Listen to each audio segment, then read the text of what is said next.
네, 안녕하세요. 더블업 시작하겠습니다. 오늘 더블업에는요, 더 프리미어의 강관우 대표님 모셨습니다. 어서 오세요. 네, 어서 오세요. 안녕하세요. 대표님 바쁘신데 고맙습니다. 네, 대표님 코스피가 6,600선을 돌파했고요. 시총 6,000조 시대를 열었잖아요. 근데 이게 가치의 정상화 과정일까요? 아니면 새로운 추세적 상승의 시작일까요? 뭐 가치 정상화는 이미 시작한 지가 발동 걸린 지가 1년 됐죠. 네. 제가 작년 4월 5월부터 뭐 그때 2,300, 400 네. 그 언저리 있을 때부터 3,000 넘어간다. 이제 코리아 디스카운트 시대 뒤로 하고 코리아 프리미엄으로 간다. 그러니까 그 얘기가 이제 가치가 정상화 될 거다라고 했던 거고 그때 이제 기본적으로 깔고 있던 얘기는 우리 기업들의 ROE가 10%로 올라갈 거다. 네. 그 전만 해도 한 7%, 8%밖에 안 됐어요. 우리 기업들이 항상 보면은 그 언저리에 있었고 많이 하면은 10%뭐 여기까지 왔던 건데. 근데 최근에 보니까 삼성전자, SK 하이닉스의 기업 이익 상향이 엄청나게 일어나면서 지금 이제는 기업들의 ROE 수준이 20%를 넘어서 이제는 22%까지 왔어요. 네. 어마어마한 비약입니다. 이게 도약이고 그래서 이렇게 이제 ROE가 올라오다 보니까 가치가 완전히 리레이팅 되는 거죠. 네. 우리가 옛날에는 목표 페어 적정 PBR이라는 거를 만약에 1.0 이게 이제 평균이었는데 그거를 이제 가기 위해서 옛날에 뭐 0.8 뭐 여기까지도 갔었었어요. 네. 1년 전에 얼마 안 됐습니다. 근데 이제 되게 옛날 우리가 일 이제 같은데. 평균적으로 1.0 이렇게 얘기를 하다가 이제는 1.0이 아니죠. 왜? 기업들의 실적이 완전히 토대가 바뀌었잖아요. 그러다 보니까 한 단계, 두 단계 계속 리레이팅이 되고 있는데 네. 최근에도 뭐 실적 나왔습니다만은 계속 실적 나오면 그 뒤로 또 올리잖아요. 그래서 계속 리레이팅 과정에 있다. 그래서 지금은 선행 PBR 기준으로 뭐 1.59배 거의 오늘까지 감안하면 한 1.60까지도 왔어요. 그래서 상당히 고공권에 와 있긴 한데 구조적으로 지금 고도화되고 있다. 이런 생각을 하고 있습니다. 그러니까 1년 전만 하더라도 정부가 북밸류 한 배도 안 되는 기업들에 대해서 경고 메시지를 날린 게 엊그제 지금도 같은데. 그러고 있잖아요. 네. 예. 근데 여전히 네. 상향 평준화되어 있는 부분이 있다 이런 말씀이시죠? 지금 뭐 아직도 PBR 뭐 0.8은 고사하고 뭐 0.5 안 되는 데들도 많잖아요. 네. 근데 이제 정부 측에서 그거를 강요할 게 아닌 게 저는 재무적 투자론 관점에서 이렇게 보면은 아니 ROE도 안 나오는 회사가 1.0 아닐 수도 있는 거죠. 뭐 그게 꼭 뭐 1.0 와야 되나요? 뭐 청산가치 꼭 와야 된다는 법은 없는 거예요. 그러니까 예를 들어서 ROE가 뭐 2% 3%밖에 안 봐. 뭐 돈을 못 버는 회사인데 왜 그게 1.0이 와야 돼? 그게 시장에서 그걸 가치 평가를 안 해주는 거거든요. 네. 네. 근데 이제 우리가 볼 때 삼성전자다 그러면 벌써 과거에는 그 ROE라는 게 10% 밑에 있다가 이제는 금년에 40%까지 와요. 근데 우리가 삼성전자를 얘기할 때 뭐 PER로도 얘기해서 뭐 500 근처에 있으니까 쌉니다.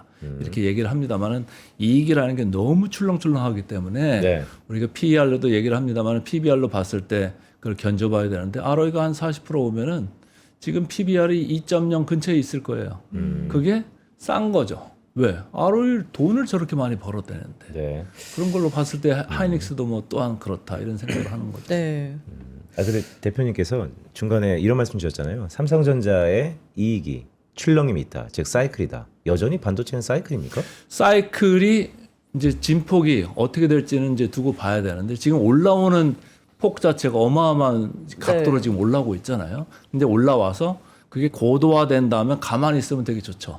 근데 미래는 지금 아무도 안 가봤잖아요. 근데 지금 이제 그거를 이제 강하게 이제 얘기하는 측에서는 이게 고도화돼 가지고 그렇게 압력을 덜 받을 거다. 이미 뭐 LTA 같은 거 지금 비중이 많이 늘어나고 있고 그리고 이게 구조적으로 공급이 지금 아직도 딸린다라는 얘기를 하는 거고 이게 시계열로도 연장이 될 거다. 이런 이제 논리로서 이제 얘기를 하는 거고 그게 급하게 내려갈 것 같지는 않아요. 예전에는 네. 뭐 2, 3년 올라가다가 또 쭉 빠지고 막 이랬잖아요. 그렇기 때문에 우리가 저평가를 받고 시클리컬에 대해서 고퍼에서 사가지고 저퍼에서 팔아라 이런 이제 논리가 됐던 건데 지금은 그 정도는 아닌 게 HBM이라는 게 들어와가지고 네. 상당 기간 이게 오래 갈 수 있다. 그거에 이제 사람들이 배팅을 하는 거죠. 그럼에도 불구하고 어제 같은 경우는 BNK 증권에서 SK 하이닉스에 대해서 중립으로 하향 조정을 했죠. 네. 거기에 논리는 뭐 이익 많이 좋고 다 좋은데 이제는 가치주 영역으로 들어가 버리고 있는 것 같다라는 거예요. 무슨 얘기냐면 27년 가서는 증가율이 확 줄 거다. 네. 거의 20% 초반으로 줄 거다. 지금은 아니죠. 네. 지금 뭐 몇백 %대로 이렇게 늘어나는 건데. 그래서 이제 가치 중용으로 들어간다는 얘기는 우리가 시장을 볼 때 야, 이게 PER 목표를 10배를 줘야 돼. 12배를 줘야 되면 이렇게 공격적으로 이제 얘기하는 분들도 많은데 네. 저는 그거보다는 약간 보수적으로 주고 싶어요. 그래서 우리가 만약에 지금 7.5배, 8.0 이 정도 언저리 있다면 뭐 9에서 10 그 언저리가 네. 아니겠느냐 이 정도지 이게 뭐 12배 이거는 저는 되게 공격적이고 위험한 생각이라고 생각을 합니다. 네, 하이닉스가 130만 원을 넘었고 오늘도 상승을 하고 있잖아요. 네. 근데 대표님께서는 상반기 실적 폭증을 예상을 하셨어요. 네. 근데 하반기는 그럼 어떻게 될 거라고 보세요? 하반기는 이제 절대 금액은 올라가죠. 그리고 네. 지금 컨센서스가 절대 금액 다 올라간다고 이렇게 얘기를 해놨고 1분기에 뭐 가격 인상 많이 했고 네. 2분기도 좀 그거보다는 덜했지만은 상당히 했고 근데 이렇게 올라왔는데 네. 그럼 가격 인상을 언제까지 뭐 네. 평생 할 수 있는 거냐? 그거는 저는 아니라고 봐요. 이미 뭐 그 노트북 업체나 네. 아니면 핸드폰 업체나 이거를 이 가격으로 받아가지고 팔 수 없다라고 하는 데는 지금 벌써 낮아빠지고 있는 데가 이제 나오고 있거든요. 그러니까 네. 수요가 줄 수 있다는 생각을 항상 해야 돼요. 우리가 그거를 최종적으로 사잖아요. 근데 노트북이나 핸드폰이나 가격이 어마어마하게 올랐을 때 우리가 그걸 바로바로 살까요? 옛날 같이? 저는 그렇다고 생각 안 해요. 조금 이연할 수도 있다. 아니면 뭐 안 살 수도 있다. 이런 생각을 하거든요. 네. 그러니까 이제 그런 거의 한계점이 어디겠느냐. 그러니까 D램이 됐든 HBM이 됐든 뭐 올라가는 건데 금방 제가 말씀드린 거는 B2C의 영역인 거고. 근데 B2B로 가버리면은 아니잖아요. 기업들이 지금 LTA를 맺고서 이제 가져가는 거니까 우리 시장은 지금 B2B 시장을 많이 바라보고 네. 가고 있는 건데 다행히 뭐 아직까지는 그런 이제 징후는 없죠. 그러나 이제 다음 주에 이제 그게 나오죠. 아, 이번 주인가요? 그 하이퍼스케일러들 이제 아, 실적 네네. 발표하면서 네. 실적 발표야 뭐 컨센서스 비트 하는 게 뭐 기본이니까 그 비트는 할 텐데 가이던스나 아니면 뭐 캐펙스 그쪽에 대해서 인디케이션을 좀 줄 텐데 그거를 이제 어떻게 얘기를 하느냐에 따라가 좀 달라질 것 같아요. 가격이 계속해서 올릴 수는 없다. 시장 논리에 의해서 결국 수요가 거기에 맞춰서 둔화될 것이다. B2C에서는 충분히 그럴 가능성이 있고 B2B는 뭐 그렇지 않을 가능성이 있어요. B2B라는 거는 하이퍼스케일러들이 주주들이 물을 거 아니에요. 야, 이거 너들 돈 벌었어? 그러면 가이던스 EPS 상향할 거야? 아니면 유지할 거야? 왜 상향 못해? ROE가 안 좋아지는 거야? 뭐야? 이렇게 이제 따져 물을 거라고요.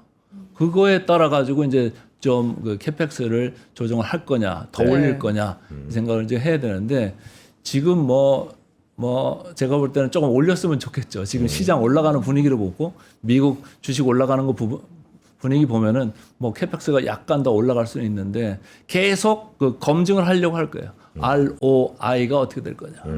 이게 진짜 돈 벌 수 있는 거냐. 네. 예. 그래서 금년 뭐 하반기부터는 네. 그런 염려가 좀 있지 않겠느냐 이런 생각이죠. 네, 그리고 삼성전자와 하이닉스를 좀 비교를 해보고 싶은데요. 이 하이닉스가 HBM3E까지는 거의 독주 체제였잖아요. 근데 HBM4부터는 삼성전자가 좀 판도를 뒤집을 수 있을까요? 아니면 이미 뭐 뒤집혔잖아요. 네네. 예. 네. HBM4에 있어서 삼성전자는 벌써 뭐 2월부터 양산 뭐 이런 네. 얘기하고 쭉쭉쭉쭉 진도 나가고 있는데 하이닉스 뭐 들은 거 계세요? 없습니다. 저는 없잖아요. 그리고 무슨 느낌이 나세요? 예전에 HBM3E 할 때 삼성이 맨날 이 언론 플레이 하면서 야 우리 할 거야, 네, 펄 네. 통과할 거야. 지금 거꾸로 된 것 같지 않으세요?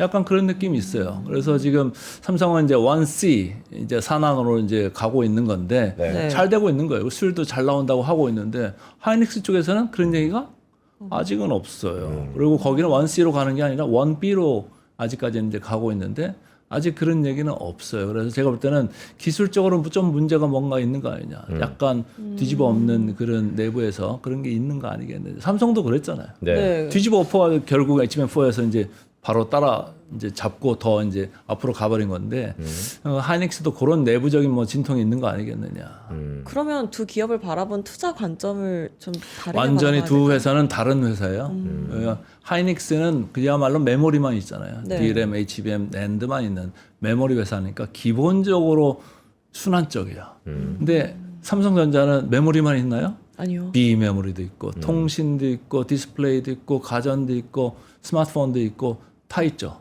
예, 종합 IT 가전회사입니다. 그러니까 상당히 밸류에이션이 튼튼하죠. 그리고 베타라고 하는 주가의 민감도에 있어서도 하이닉스는 올라갈 때 엄청 틱틱틱 네. 올라가는 느낌 있잖아요.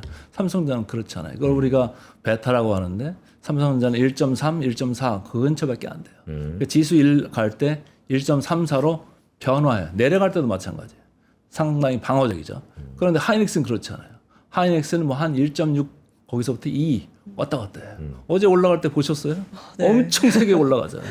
다 이제 그 베타 때문에 그런 건데 올라갈 때 그런 면이 있고 그리고 반도체가 잘 간다라고 하면 이거를 갖다가 알파로 그냥 팍 넣는 거예요. 네. 사람들이. 그러니까 이제 하이닉스가 이렇게 튀는 감이 좀 있죠. 네. 내려갈 때도 그러할 수 있다. 지난번에 보셨잖아요. 내려갈 때 3월 3일, 4일 뭐 이렇게 내려가잖아요. 예. 그런 느낌이 있어요. 그러니까 위로도 뭐 즐길 수 있지만 내려갈 때도 공포를 느낄 수 있다. 이런 생각을 해야죠. 그럼 이렇게 한번 얘기해 볼까요? 물론 그렇죠. 시가총액도 거기에 대변을 하고요. 그러면 지금은 반도체 사이클이 올라갈 때입니까? 아직은 올라가고 있죠. 그러면 베타 측면에서는 SK하이닉스가 좀 더 비교 우위에 있다. 비교 위에 있죠. 당연히 뭐 지금 올라가는 사이클은 아직 피크아웃 느낌은 없잖아요. 근데 네. 이제 우리가 피크아웃을 여러 가지로 얘기를 합니다만은 분기 이익 증가율로 봤을 때는 2분기 이후에는 피크아웃이 시작될 가능성도 있는 거예요. 왜? 분기 이익 증가율 자체는 떨어질 테니까. 네. 속도가 완화될 거다라는 얘기. 절대 이익이 내려온다는 얘기가 아니고 네. 속도가 감속될 거다 이런 얘기죠. 그리고 27년에 가서는 그게 아까도 이야기했습니다만 20% 초반대로 내려와요. 네. 금년에는 뭐 4배, 5배 이렇게 올라가는 이익 성장 그런 모멘텀에서 내년에는 20%대로 내려와요. 그럼 후년에는 어떻게 될 거냐? 저는 뭐 플랫 아니면 마이너스 안 가면 다행이다 이런 생각을 하는 거죠. 이익으로 봤을 때는. 그렇다고 보면 지금 우리가 느끼고 향유하고 있는 사이클하고 벌써 6개월 후에 딱 봤을 때의 사이클은 완전히 다른 사이클이 돼 있을 거다. 네. 그러니까 무너지는 사이클보다는 위에서 좀 유지되는 사이클로 가면 저는 좋겠다 이런 생각인 거죠. 그럼 만약에 반도체 사이클이 조금 꺾이면 그 다음은 어떤 섹터라고 보세요? 이제 주도주를 딴 쪽에서 찾으려고 하겠죠. 이미 뭐 시장에서는 그런 이제 주변주로 이제 많이 가고 네. 있는 것 같은데 그게 이제 이 삼성전자, SK 하이닉스를 이야기할 때는 뭐 많은 분들이 그런 이제 저평가의 논리, 뭐 그리고 성장성의 논리 뒤섞여서 얘기를 하는데 지금 이제 그 주변주에 있어서는 아무래도 저평가보다는 성장성 이야기로 내러티브로 많이 붙여놓은 이제 주식들이 많죠. 테마군들이 많죠. 그런 게 뭐 AI 관련돼 가지고 다 이 밸류 체인들이 있잖아요. 그러니까 전력 인프라도 그런 거고. 최근에 심지어는 뭐 조선 엔진 부분도 무슨 네. 뭐 그 데이터 센터 그거 한다고 또 그걸로 붙여가지고 올라가고 말이죠. 그래서 상당히 그런 걸로 내러티브로 가는데 저는 조심할 거는 조심하자. 올라갈 거는 올라가요. 올라가기는 하지만 지금 상당히 고공권에서 행진을 계속하고 있는 중이다. 근데 거꾸로 가면은 그게 위셔스 사이클로 들어간다. 악순환으로 갈 수 있다. 왜? 지금은 돈들이 들어오잖아. ETF로. 그럼 어때요? 사죠. 네. 그럼 그 주가가 올라가죠. 예. 네. 선순환이 되죠. 사고, 더 올라가고 이런 느낌. 근데 이런 느낌이 어느 순간에 거꾸로 가기 시작하면 또 반대로 돈 빠지면 또 팔고, 돈 빠지면 또 팔고. 우리는 이런 걸 많이 봤어요. 예전에 미래에셋 자산운용에서 뭐 인사이트 펀드 같은 거 옛날 차이나 관련된 펀드에서 올라갈 때 보면 계속 올라가잖아요. 한 펀드가 잘하니까 어때요? 옆에 경쟁 펀드들이 그 펀드가 가지고 있는 포트폴리오를 사잖아요. 그럼 어때요? 이 펀드의 가격이 올라가잖아요. 네. 그러면 돈들이 더 들어오잖아요. 이 펀드 또 사요. 같은 종목을 옆에 있는 펀드를 또 사잖아요. 이런 상승작용이 지금 비슷한 느낌으로 가고 있다라는 거예요. 그렇다면 뭐 머지않은 시기에 그런 분수령이 있다라고 한다면 뭐 때문에 올까요? 뭐 매크로가 아무래도 이제 걱정이 될 수가 있는 거고 아까 이야기했던 그 이번 목요일 날 이제 우리가 알 수 있는 캐펙스에 대해서 네. 뭐 조정이 좀 있느냐 그게 제일 이제 우려 사항인 건데 지금 현재는 한쪽에는 기업의 ROE 22%라고 아까 했잖아요. 근데 한쪽에는 짓누르는 매크로가 있어요.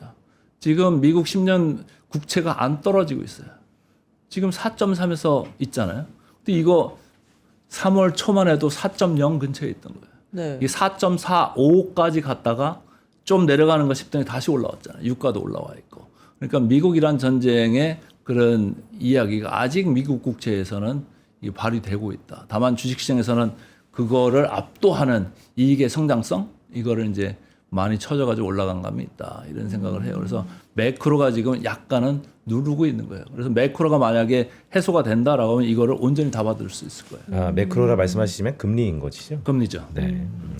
근데 지금 7,000피를 앞두고 있잖아요. 근데 7,000피를 앞두고 있는 시점에서 설렘이랑 두려움이 공존하는 분들이 많을 텐데 늦게 대표님은- 네. 들어오신 분들하고 1년 전에 들어오신 분들하고 다르죠. 이해관계가. 그쵸, 마음이 다를 것 같아요. 근데 완전 이런 다르죠. 변동성이 큰 장에서 대표님만의 손절 익절 원칙이 있으신가요? 너무 기법? 급하게 익절하는 것도 아직까지는 이게 올라가는 느낌이잖아요. 네. 그러니까 확인하고 올라가자 이런 느낌으로 말씀드리고 싶어요. 예를 들어서 우리가 이동평균선 뭐 이런 게 있잖아요. 5일짜리도 있고 20일짜리도 있지 않습니까? 근데 대체적으로 기관들이나 뭐 외국인들이 보면 이 21선을 많이 기준가로 생각하시면 돼요. 아, 최근 20일 동안 산 가격. 네. 한 달 동안. 한 달 동안. 네. 그러면 그걸 부러뜨리고 밑으로 만약 꽂는다 그러면 이제 그때는 익절을 하시는 게 나은 건데 근데 이걸 다시 지지받고 다시 간다 그러면 거기 근처까지 온다고 해도 좀 버티시는 그런 전략으로 가는 게 어떤가 이런 21선이요? 생각입니다. 예. 지지선 역할을 할 것이다. 네. 그러면 이거 마지막으로 좀 질문 드릴게요. 지금 어닝, 성장, 코스피, 정책, 금리 이런 것들은 다 코스피에 어울리는 얘기들인 것 같습니다. 예. 코스닥 시장은 어떻게 봐야 될까요? 저는 뭐 코스닥 그 정부에서 많이 이제 애를 좀 쓰고 있는데 좀 더 신속하고 좀 더 드라스틱한 그런 조치를 좀 취해야 된다 이런 생각을 해요. 저는 코스닥 기업들이 너무 많다는 생각이에요. 너무너무 많아서 빨리 퇴출 정리할 거는 빨리빨리 퇴출하자. 네. 그리고 역사적으로도 그랬습니다만 누가 코스닥을 밸류에이션을 봐 이런 얘기를 합니다만은 코스닥은요 이익이 우리가 이익 얘기하는 사람 봤어요? 코스닥 와가지고 없잖아요. 다 그냥 입으로만 얘기해서 아 좋다 하고 나중 가보면 다 폭락하여 있고 막 그렇잖아요. 네. 최근에 시총 1위도 그랬어요. 네. 삼천당제약 같은 회사들 보세요. 그게 시총 1위예요. 그리고 시총 코스닥에서 1위 했던 예를 들어서 뭐 알테오제나 이런 회사들은 어디로 가요? 코스피로 갑니다. 네. 왜 갑니까? 코스닥 이름이 싫은 거예요. 왜 싫어요? 거기서 대장하면 좋지. 재평가를 받을 것이다. 근데 그런 뭐 주총에서 뭐 이전 상장을 승인받고 그러니까 주가는 또 떨어져 버리잖아요. 네. 네. 그거를 좀 잘 봐야 된다라는 거예요. 그래서 너무 그 말에 현혹될 필요는 없다 이런 생각입니다. 네, 오늘 더 프리미어 강관우 대표님께 코스피 코스닥에 대한 투자 전략 그리고 시장을 바라보시는 네. 눈에 대해서 들어봤습니다. 고맙습니다. 네, 고맙습니다. 고맙습니다. 그러니까요. 오늘 강 대표님 말씀하신 것처럼 코스피와 코스닥이 방향이 좀 엇갈리고 있죠? 네, 엇갈리긴 하는데 저희 방송 시작할 때보다 네. 제가 들어왔을 때보다 많이 그래도 올라왔어요. 그래요? 네. 코스피는 1.3% 상승하고 있고요. 코스닥은 1% 정도 하락을 하고 있습니다. 그렇군요. 자, 오늘 매우 중요한 한 주의 이틀째인데요. 그래도 연일 우리 코스피는 사상 최고치를 경신하는 기세가 좋다라는 말씀도 드립니다. 네, 더블 밸류업은 내일 다시 찾아뵙겠습니다. 고맙습니다. 고맙습니다.